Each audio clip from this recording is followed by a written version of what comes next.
everybody, and welcome to an episode of Quote Analysis. This is a series that I started last year and now starting to bring back, and this is episode 8.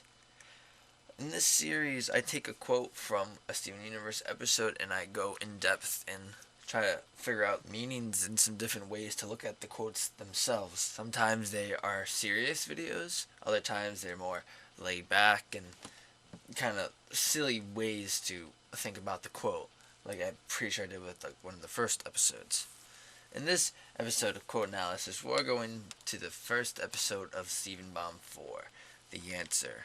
And we're going to look at the quote from Garnet as Blue Diamond. It reads as follows: "How dare you fuse with a member of my court?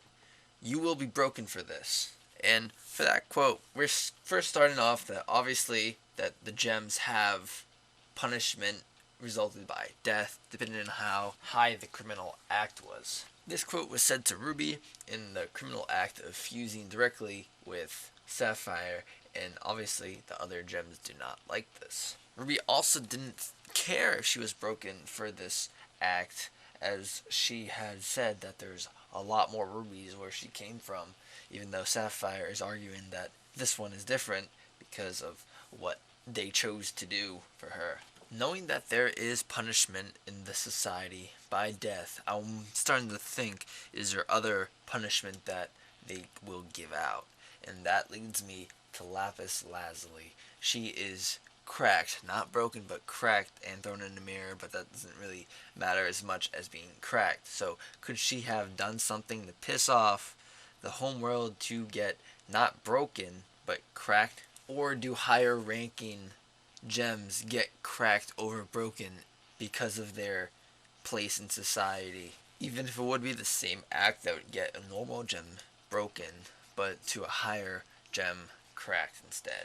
And now I also wonder what Peridot's fate is going to be in Yellow Diamond's eyes. Would this Peridot be broken or would she be cracked? I would say that she'd be broken, but Yellow Diamond did not suggest any sort of means of wanting to break Peridot, but it could be assumed that this would be the case. And this quote also gets me wondering, what other punishment capabilities do the gems actually hold in their store of thousands of years of conquering other worlds, and the ability to recreate and kind of mind control the other lower class gems to do their bidding because they would be broken. So it's kind of interesting that they are able to basically rinse and repeat the gems that go against the diamond hierarchy and are remade to be more subordinate to their leaders of Homeworld, being the diamonds.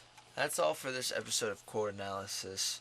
I hope you guys enjoyed it and like that I'm trying to bring this series back. We're going to start off kind of slowly as I look for quotes that I think would be very fitting for an episode of Quote Analysis. If you have any quotes that you think that would make a very good video for Quote Analysis, you can leave a comment down with the episode or the quote that you want me to do, and I'll look at it and see if I think it'll also be a good one too, or if I have already done it. Thanks for watching. Cheers, loves.